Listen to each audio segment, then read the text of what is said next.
عايز تشتري حاجة من برّه مصر بس خايف من مصاريف الشحن والجمارك، أو من جوّه مصر بس سعرها غالي جدًا، في الفيديو ده هاقول لك إزاي وفّرت أكتر من 35,000 جنيه عن طريق أمازون اليابان.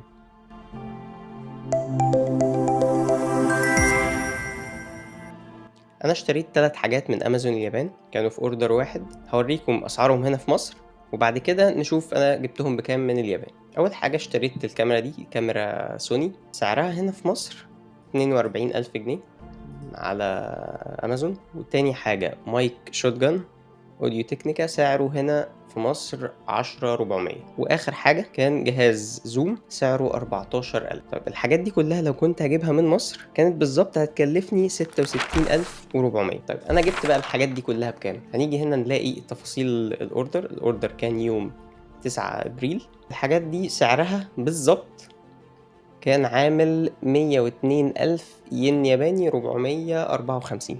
دول يعملوا كام بقى بالمصري؟ نشوفهم هنا، 30,900 بدل من 66,400. احنا كده موفرين أكتر من 35,000 جنيه. طب نشوف بقى تفاصيل الأوردر ده. أول حاجة، فاكرين إن الكاميرا كان سعرها 42,000. طيب الكاميرا كان سعرها لوحدها هنا في اليابان بكام؟ ناخد السعر. الكاميرا وقعت علينا ب17,200. المايك اللي كان سعره 10,400 سعره هنا 5,900. وآخر حاجة جهاز زوم كان في مصر 14,000، من اليابان 6,300. في أرقام واصلة للنص. هنلاقي هنا تفاصيل الأوردر كان يوم 9 أبريل ووصل يوم 24 أبريل، يعني خد تقريبا حوالي 15 يوم. الأوردر وصل من اليابان لمصر مع شركة DHL، وصل تقريبا في حدود من يومين لتلاتة. من اليابان لمصر وصل في 3 أيام. في مصر باقي المدة دي كانت في الجمارك، باقي ال15 يوم دول في الجمارك، فهي إجراءات التخليص الجمركي بتاخد وقت شوية. أول ما يبدأوا إجراءات التخليص الجمركي هيطلبوا منك البطاقة، هيتبعت لك رسالة على الموبايل فيها لينك، وهيتبعت لك برضو ايميل في لينك المفروض ترفع عليه البطاقة. بعد ما ترفع البطاقة وكل الإجراءات دي تخلص، هو يعني انت مش هتعمل حاجة غير البيانات اللي هتتبعت لك. كل حاجة مسؤول عنها شركة DHL، هتخلص كل حاجة ويوصل لك الأوردر لحد عندك. طيب لو عايز تطلب حاجة من أمازون اليابان، ايه ممكن تكون كام مصاريف الشحن والجمارك وكل الوش ده؟ تعال نجرب نشوف منتج كده كمثال. المايك ده سعره عامل 19,500 ين ياباني.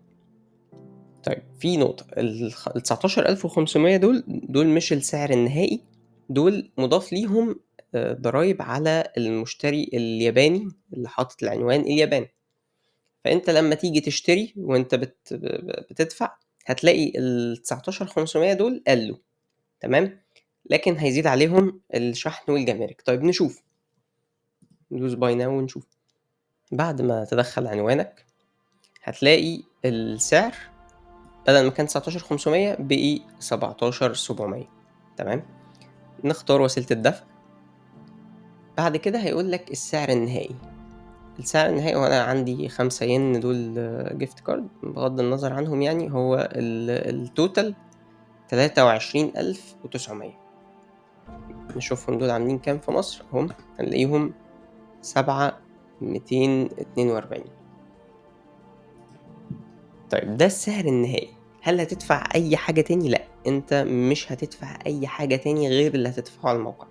أي حاجة تحصل في الجمارك، شحن، في أي حاجة، أنت ما لكش دعوة بالكلام ده. أنت مش هتدفع غير المبلغ اللي بتدفعه على أمازون هنا. لو ممكن يحصل العكس، ممكن يبقى أنت ليك فلوس، ممكن يبقى تكلفة الجمارك أقل وأنت ليك فلوس، ساعتها أمازون بيرجعها لك. إنما غير كده لأ، أنت مش هتدفع حاجة تاني. في نقطة برضه لازم أوضحها، يُفضّل لو هتطلب أكتر من حاجة يبقوا في order واحد، علشان توفّر الشحن والجمارك تتقسم عليهم. يعني لو هتجمّع order كبير هتلاقي تكلفة الشحن على الorder كلّه قليلة. وبرضه يُفضّل ما تشتريش أكتر من 3 حاجات من نفس المنتج، علشان الجمارك ما تعتبرهاش تجارة، وساعتها ممكن يحصل مشاكل في الجمارك أو الorder يرجع. فحاول تخلّي من نفس المنتج أقصى حاجة 3 يعني للأمان. طيب هل كل حاجة متاحة على أمازون اليابان؟ لأ، هتلاقي مثلًا الحاجات اللي أسعارها كويسة، الشركات بتنزّلها لليابان بأسعار أقل بسبب فرق العملة، لكن في شركات زي Apple مثلًا هتلاقي كل منتجاتها بنفس السعر في كل الدول، فهي مش هتختلف. وغالبًا ممكن ما تلاقيش برضه منتجات Apple بتتشحن لمصر. لكن أغلب المنتجات التانية لو حاولت تدوّر على أي حاجة، يعني مثلًا إحنا قُلنا المايك ده هيوصل بالشحن، يعني الشحن لو للمايك كلّه 7200. المايك ده مثلًا سعره في مصر هتلاقيه سعر المايك في مصر 9800، وفي اليابان بالشحن كان 7200 تقريبًا أو 7700. فعلشان كده فعلًا منتجات اليابان أرخص وفيها توفير كبير، خصوصًا لو الorder كبير. طيب هنيجي للسؤال المهم، هتدفع إزاي؟ إحنا عارفين إن أغلب أو كل بنوك مصر موقّفة التعامل بالدولار، كل الحسابات العادية التوفير ما بتدفعش بالدولار، متاح بس للcredit card وكمان بlimit، يعني في بنوك الlimit مثلًا هتلاقيه 200، 250. لو مش متوفر عندك credit card هتعمل إيه؟ في حل إن أنت تشتري USDT. الUSDT هي عملة رقمية بتساوي الUSDT دايمًا بيساوي دولار.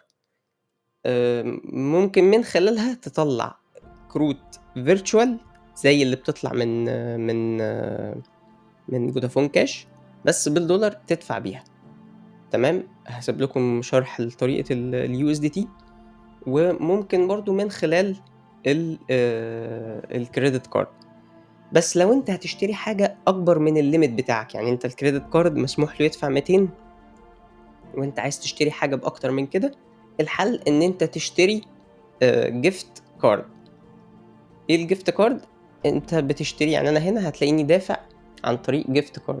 لو دخلت على تفاصيل الorder هنا هتلاقيني Amazon gift card، دفعت المبلغ ده بAmazon gift card. يعني أنا ما دفعتش على طول direct، لأ، أنا اشتريت gift card، فضلت أشتري كذا gift card وبعد كده استخدمت كل الرصيد ده إن أنا أشتري بيه الحاجة اللي أنا عايزها. طيب تشتري gift card إزاي؟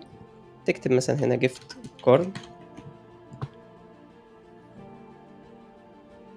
هتلاقي هنا طلعت لك دي، تقدر تحدد المبلغ اللي أنت عايزه، عايز كام ين ياباني، هتشوف المبلغ اللي أنت عايزه تحسبه ب هاشوفه هيساوي كام ين ياباني، وتكتب المبلغ اللي أنت عايزه.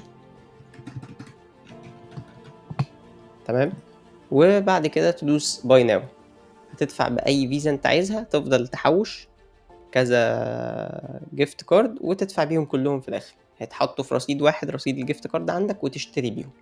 وبس كده، لو استفدت ما تنساش تعمل لنا subscribe وlike، ولو عندك أي سؤال بخصوص أمازون اليابان سيبه لنا في comment.